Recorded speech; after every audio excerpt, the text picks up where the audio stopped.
Hai hello, salam sejahtera Malaysia. Selamat datang ke channel Fels Lifestyle. Terima kasih kerana terus setia dan terus bersama di dalam channel ini. Saudara-saudara, sebelum ini kita sudah pernah mendengar berkaitan dengan isu ataupun skandal rasuah Sabah yang menjadi cerita khususnya bagi seluruh rakyat di negeri di bawah Bayu, di negeri Sabah. Skandal rasuah Sabah, skandal rasuah berjemaah yang kita dengar sebelum ini, yang juga melibatkan nama Ketua Menteri Sabah, Haji Jinor. Kalau benarlah Ketua Menteri Sabah terlibat dan beberapa adun disebut itu benar-benar didapati bersalah, sudah pasti kepada mereka semua ini perlu letak jawatan. Itu bagi pendapat saya, sebab rakyat Sabah tidak mahu ada pemimpin yang kotor. Itu kalau mereka bersalah. Kalau mereka tidak bersalah, nah kita bersyukurlah. Tapi saudara-saudara, ini adalah satu keputusan terkini di mana kerajaan Sabah, Haji Ji, sedia lawan saman dakwaan salah laku. Bagaimana kalau kerajaan Sabah dan juga Haji Ji kalah di dalam saman ini? Nah, itu menjadi pertanyaannya.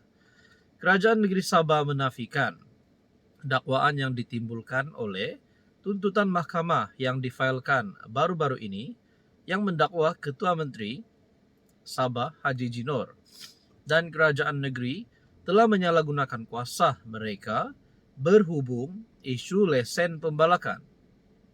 Ini berlaku selepas dua pihak memfailkan saman terhadap Haji Ji dan kerajaan Sabah pada 12 Mac di Mahkamah Tinggi Kota Kinabalu berhubung dakwaan penyelewengan dalam jawatan awam. Peguam Besar Sabah Brandon Kit Soh berkata, dakwaan yang dibuat adalah tidak berasas memandangkan prosiding undang-undang yang sedang berjalan antara pihak-pihak berkenaan dan kerajaan akan mengemukakan pembelaan menyeluruh. Ketua Menteri Sabah dan Kerajaan Negeri dengan tegas menafikan semua dakwaan penyelewengan dalam jawatan awam, katanya seperti dilapor Borneo Vox. Tambahnya, dakwaan itu tidak berasas memandangkan prosiding undang-undang yang sedang berjalan antara pihak-pihak berkenaan dan kerajaan akan mengemukakan pembelaan menyeluruh. Kami akan bersungguh-sungguh menentang dakwaan ini dan tidak akan membenarkan dakwaan tidak berasas ini diteruskan tanpa dicabar. Nah, saudara-saudara yang saya hormati, berkaitan dengan isu rasuah ini, berkaitan dengan skandal rasuah Sabah, kalau benarlah Ketua Menteri dan beberapa adun terlibat, sudah pasti gesaan terhadap mereka untuk letak jawatan dan paling teruk untuk ditangkap pasti timbul. Jadi saudara-saudara, apa komen Anda? Halo semua, salam sejahtera Malaysia. Selamat datang ke channel Fels Lifestyle. Terima kasih kerana terus setia dan terus bersama di dalam channel ini. Saudara-saudara yang saya amat hormati, tuan-tuan dan puan. Setelah timbul baru-baru ini berkaitan dengan isu pengehadan jawatan Perdana Menteri kepada dua penggal ataupun 10 tahun. Akhirnya ramai yang memberikan respon. Ada pandangan daripada kepimpinan kerajaan, ada pandangan daripada kepimpinan pembangkang juga. Tapi ini satu kenyataan daripada pemimpin MCA, pemimpin MCA yang berkata, Gesa Anwar lepas portfolio Menteri Kewangan ataupun portfolio kewangan. Bukan tempo Perdana Menteri saja, wanita MCA Gesa Anwar lepas portfolio kewangan. Sayap wanita MCA menyambut baik komitmen Perdana Menteri Anwar Ibrahim untuk memenuhi janji kempen gabungannya bagi mengehadkan tempo jawatan Perdana Menteri kepada 10 tahun. Namun, Ketua Penerangan Wanita MCA Chan Queen berpendapat Anwar seharusnya melangkah lebih jauh dengan melepaskan jawatan Menteri Kewangan yang kini turut disandangnya. Dahulu PH menentang keras tindakan PM yang memegang jawatan Menteri Kewangan secara serentak. Mereka berpendapat penggabungan kedua-dua jawatan memberikan kuasa yang terlalu besar kepada satu individu dan melemahkan pemisahan antara kuasa eksekutif dan otoriti keuangan, katanya pada satu kenyataan. Chan turut menegaskan sejak pentadbiran Najib, tiada Perdana Menteri selepas itu yang memegang dua-dua jawatan tersebut secara serentak, sehingga Anwar mengambil alih pada tahun 2022. Adakah dengan ini kepimpinan daripada MCA, sebenarnya meragui potensi Anwar untuk memegang dua jawatan besar di dalam kabinet sebagai Perdana Menteri dan juga sebagai Menteri Keuangan?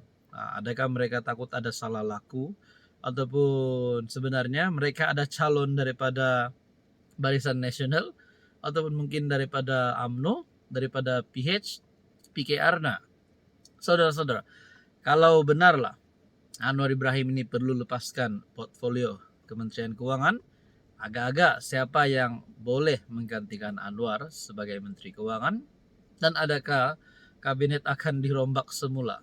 Nah, saudara-saudara, kalau benar Anwar lepas jawatan Menteri Keuangan, portfolio keuangan, Anda boleh komen siapa yang layak untuk gantikan Anwar, atau sebenarnya setakat ini memang tiada yang layak. Nah, saudara-saudara, apa komen Anda? Hai, hello, salam sejahtera Malaysia. Selamat datang ke channel Fels Lifestyle. Terima kasih kerana terus setia dan terus bersama di dalam channel ini. Setelah berkali-kali kita menerima berita berkaitan dengan siasatan SPRM terhadap Ismail Sabri, apa dapatan terkini? Adakah ada lagi penemuan baharu ataupun ada lagi safe house yang diserbu? Penemuan lagi ratus juta bilion ke apa berapa? Tak tahulah berapa. Adakah selepas ini ada lagi maklumat baharu? Tapi yang pasti SPRM pasti mendapatkan maklumat terkini dan terbaharu setelah selesai menyiasat bekas Perdana Menteri ke-9 Ismail Sabri Yaakob. Dalam satu keputusan bertarikh 18 Mac, SPRM jamin terus siasat semua maklumat berkait kes Ismail Sabri. Saudara-saudara, di sini saya ada selitkan beberapa jenis produk. Anda boleh lihat produk mana satu yang sesuai dengan Anda, sesuai di mata, sesuai di hati. Jangan kasih lama, klik produk itu. Order macam biasa, macam dekat Shopee. SPRM memberi jaminan dan komitmen untuk terus menyiasat sebarang maklumat yang dikaitkan dengan siasatan kes melibatkan bekas Perdana Menteri Datuk Seri Ismail Sabri Yaakob. Ketua Pesuruhjaya SPRM Tan Sri Azam Baki berkata, ini bermakna siasatan pihaknya tidak akan terhenti kepada perlakuan rasuah, salah guna kuasa, pengubahan wang haram dan penemuan wang tunai serta jongkong emas bernilai RM177 juta. Setakat ini siasatan dan rakaman percakapan berjalan lancar. Sekiranya timbul isu-isu baru, saya memberi jaminan SPRM akan terus menyiasat walaupun isu itu baru timbul, katanya. Beliau berkata demikian kepada pemberita selepas menerima watika pelantikan sebagai Profesor Adjung di Institut Penyelidikan Perakaunan Universiti Teknologi Mara yang disampaikan oleh Naib Kansellor UiTM, Profesor Datuk Dr. Syahrin.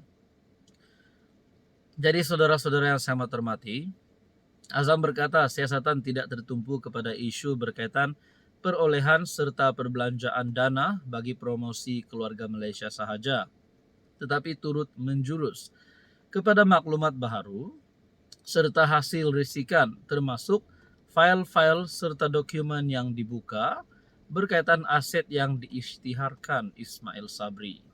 Selain itu, Ismail Sabri juga perlu menjawab tentang isu-isu rasuah yang dikaitkan serta ditomahkan terhadap beliau untuk membantu siasatan.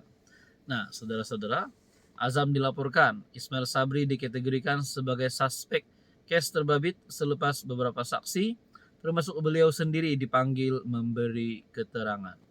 Jadi kita nantikan saja. Kalaulah bekas Perdana Menteri ke-9 Ismail Sabri bersalah, sudah pasti kalau beliau dapat dibuktikan bersalah, memang tidak lain dan tidak bukan, beliau akan ditangkap.